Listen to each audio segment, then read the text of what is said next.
Hello everybody and welcome, and I am the Earl of Gaming, and I am going to be playing the Doki Doki Literature Club mod, The Fruits of the Literature Club.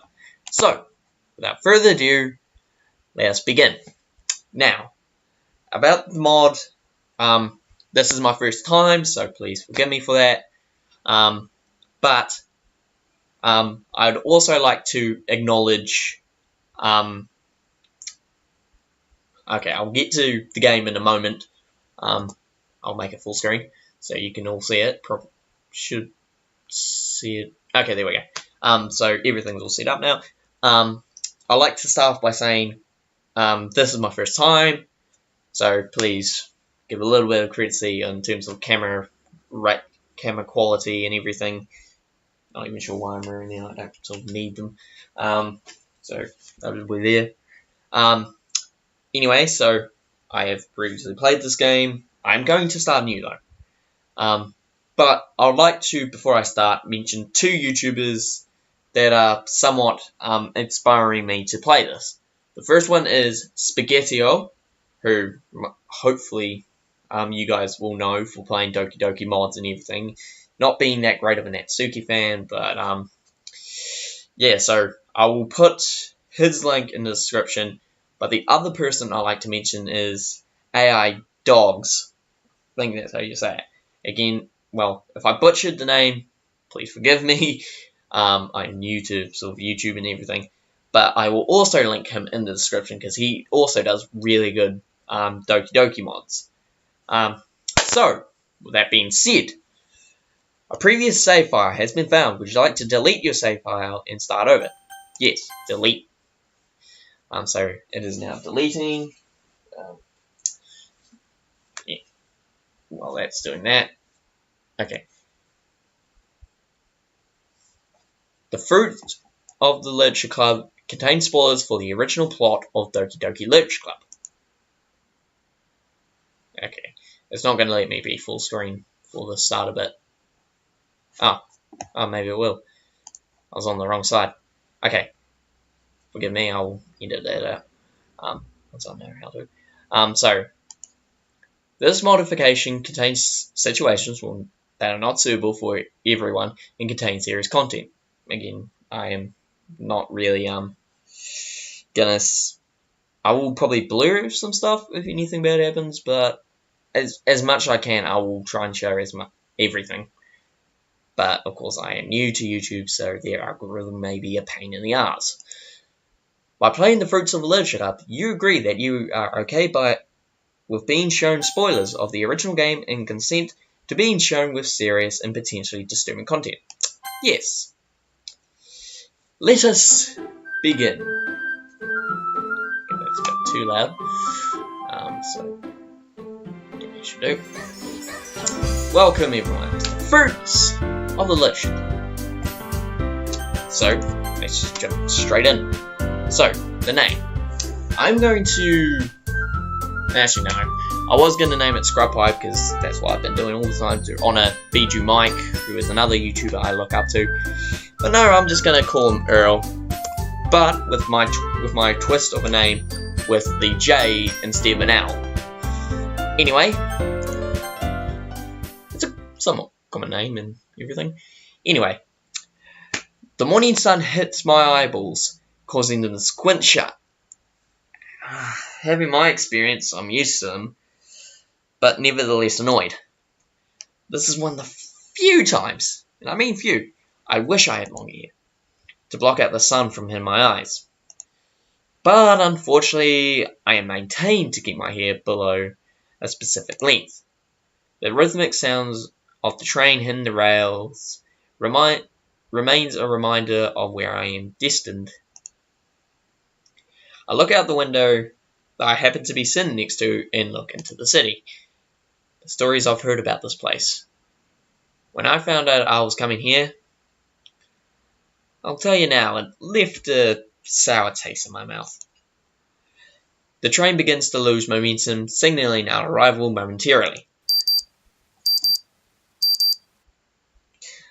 I hear a familiar digital sound emanating from a watch. I am Well, I do not have a watch, as you can clearly see, but I'm just doing some of this for effect, even though you won't clearly see some of it. But I don't care. Actually, I do. Emanating the new hour that we have reached. Oh, shoot. Exit. Just as it does 23 times a day. Forgive if there's any muck-ups or anything. This is my first time, and if you constantly see me looking up, that is just me seeing how I look on while I'm recording. It just shows how I look while it's recording me. But anyway, the train comes to a complete halt. The passengers around me, myself included, stand up and begin to depart our vessel. I will try and keep this under 30 minutes. I might make it shorter. I'm not sure yet. The moment I step out of the nicely maintained onto the moment I step onto the nicely maintained concrete, I hear a voice calling out to me. Earl? Earl! Again, I'm going to say it like Earl, but I'm trying to add a hint of the J. And this is my first time doing this, so my voice might sound a little croaky to start. I did an all-nighter for no absolute reason, and I should probably have some more water, but I'll survive. I cock my head slightly towards the direction of the sound, and see an old man that used to be an acquaintance of mine. I turn and walk towards the man. I didn't expect to see you here, old man. Before me was a man, about 5'7" tall. Pretty short compared to the normal people I am around.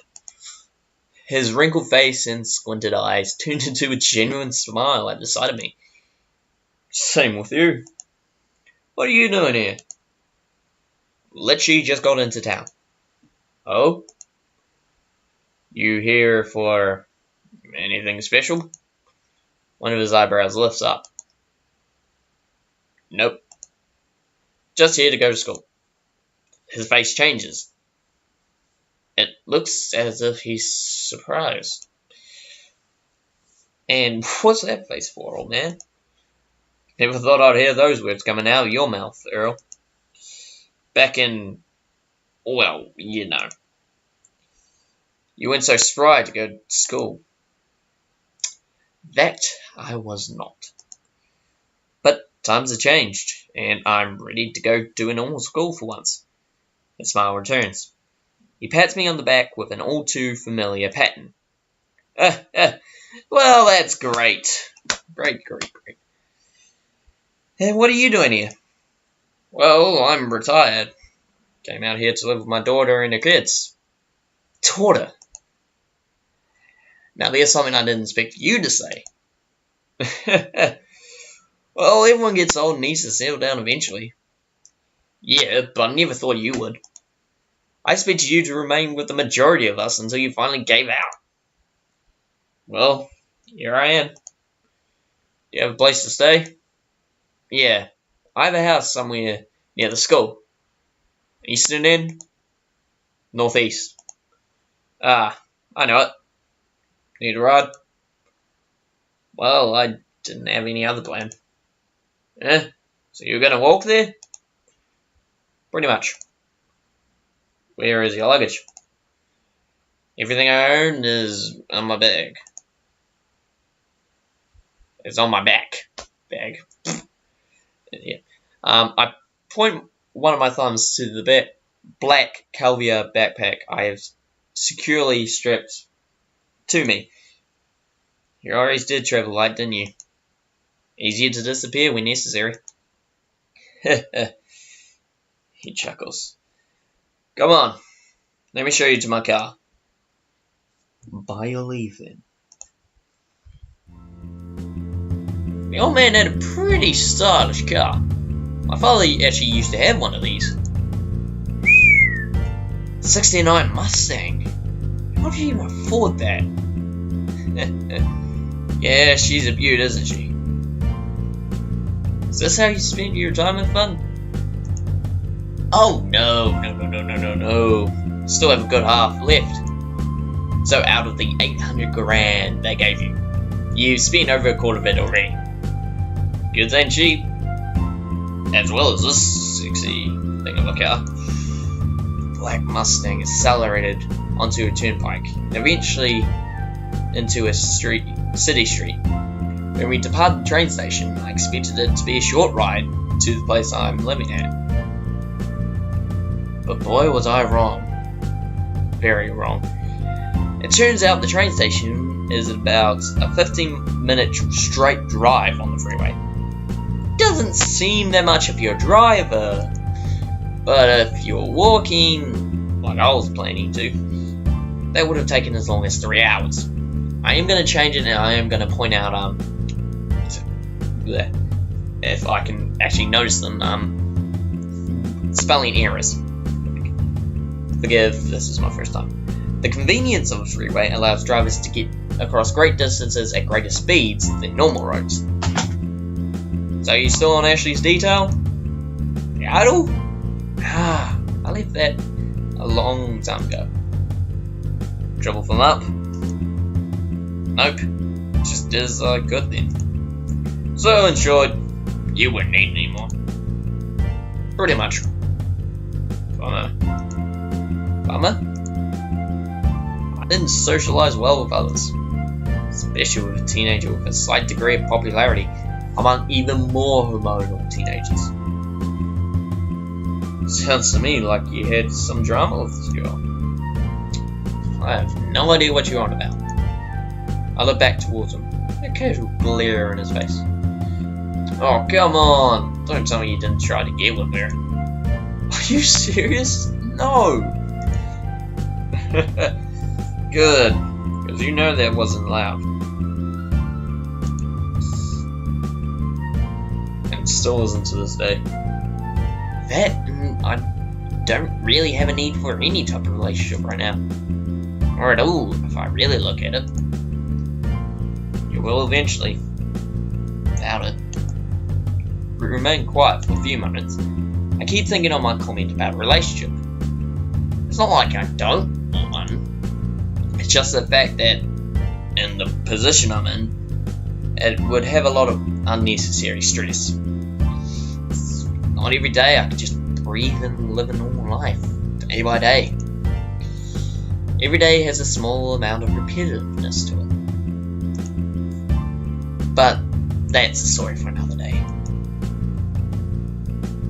We're almost there. Again, appreciate the ride. You should stop by for dinner. I think my daughter would love to meet you. Huh? Why is that? I ruffle my eyebrows at him. Because you basically like me when I was younger. She was always nagging me about telling her about my younger years. You haven't, right? Of course not. I know better. I was about to say. Don't lecture me on policies. I lived by them for 30 years, Earl. With age comes easiness, old man. Still think I could take you on. That would be interesting. I still am active, you know. How so? Granted, the man was old, but he still had a pretty fit body. Usually as men get older, especially where I came from, they tend to let themselves go. They say, screw it, I've worked hard these years and I've earned this. Then they just let their bodies be wasted with alcohol, tobacco, junk food, all sorts of things that not great in large quantities, let's just say. I teach a self-defense class downtown. Oh, that's one way. You should pop in, because some of them ruffians in my class are a little reality show. Why is that? Because you and I both know to never underestimate an opponent. They could be just as clever, attentive, aware, more skilled than you. Ah, the old 1-4 rule. Exactly. As he says those words, we turned a steep corner and found ourselves in a pretty nice suburban neighborhood. This it? Yeah, this is it. I pull the polished metallic door handle and exit the car. I look back at the man and give one last gesture of farewell. Thank you, Jeff. You got it. Before switching gears and leaving, he gave me one final smile. Well then, let's check this place out. I look around the neighborhood and notice that this neighborhood block has the same architecture for almost all the buildings. I take a look at the spacing between the house I'm living in and the ones next to it on both sides. I appreciate the integrity of the fence that borders. Decent strength. I take a stroll around the perimeter of the house. I take note of the number of windows, their positions on the structure, and their height from the ground. The second-story windows should be fine. I take note of what looks like to be the balcony and the back door. As I walk around towards the front of the house, I notice a girl walking down the street. She's wearing a counterpart of the uniform I was given for the school that I'll be attending. So she must be going to the same school as I am. Or I will do. She has somewhat of a Springer step. Blue eyes looking up to the sky and down to the flowers as she passes by them. Her hair is a cornrow pink colour. She has a bright red bow on the left side of her hair. It looks sloppily placed. I rub my eyes because I swear I could see her glow. That girl just seems to emanate joy. I scoff at her and turn myself to the door. Kid, you'll learn that the world isn't all sunshine and rainbows, she thinks. I unlock the door and enter. Immediately I'm greeted with a short hallway, about 3 steps before the kitchen opens to the right. The kitchen is rather modern and well furnished. I keep the fridge and nothing. Chucking myself not knowing what else to expect. The place was furnished. I was just curious. I close the fridge and look into the living room which borders it. I take a look into the living room and out the windows. Look to see if I can see the space directly below the windows. I can. I walk across the room and open a small white door. It leads to a laundry room fit with a washer and dryer. Luxury. It will definitely be easier than manually washing and drying my clothes. Close the door and head upstairs. Immediately on the left is my bathroom, and across from there is my bedroom. They seriously do not spare any expense with the decor here. In my bedroom was a closet, dresser, bed, desk, and several miscellaneous things to make it look lived in. I take a moment to place my backpack on the bed and survey the area from my window. Once I get a good understanding, I'll walk out of my room. Next to the stairway is a sliding glass door which leads to a balcony. Oh, the art though. That's one of the things I enjoy about these fan arts, is the art. Like, it's, just so I'll explain, it's the quality of it does seem like it was made by people who were in, who helped with the game. I helped create the official game. But anyway, I walk out onto the medium-sized concrete balcony. I lean on the wall, forearms supporting me, and look out into the neighborhood. You can see some grade school age kids playing with the jungle gym, some well-funded parent purchase. I also see an old man pinning his dog in the front lawn. Neighborhood watchman here, eh? I look to my left and notice that the same girl I saw earlier in her room. I didn't realize I lived so close to her. Through the glass window of her bedroom, I notice her moving around from the left side to the right side of the room. She is moving something, most likely to change clothes. She stops in front of the window facing to the side. She makes a few faces, which confirm my initial theory is correct. She was looking into a mirror. She undoes her red tie and pulls off her grey jacket and starts to unbutton her white undershirt. Yup. I turn away from the view and return inside. Good man, good man. Later that night, my watch beeps, indicating it is now 8 o'clock in the evening. 4 hours until midnight. Normally I'd be in bed by now, but I'm awaiting an important call. It doesn't bother me much since I've gone days before without sleep. These are a few hours for one night isn't going to kill me. I kept my feet up on the opposite end of the couch and lean back. I continue to read the book that I have in my hands. I made sure to turn on the news earlier. I've now got a general idea of the community here. I've made a habit of mine to always check the local news to scout out the area, see whether there is high crime, no crime, political activity, the usual.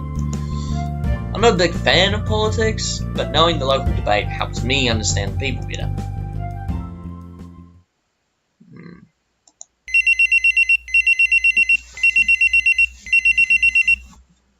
The sound of my phone goes off. The sound of my phone going off sends a shiver down my spine. It isn't the sound that sends that feeling down my back. There's a reason for it. I answer the phone call. The following morning. Okay, so I'll probably actually end this here. I don't sort of want to drag on too long. But I will try and do this as often as I can. I'll see if I can do it either every few days or a week or two. It's just going to be on how this turns out. But again, my inspiration for playing these is Al-Dawg and Spaghetto, both of which I will link down in the description below.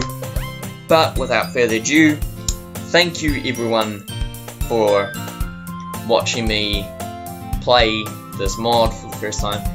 Please hit that like button. Please watch this to the end. I really want to start off on a good foot here. But thank you guys, and I will see you in the next video.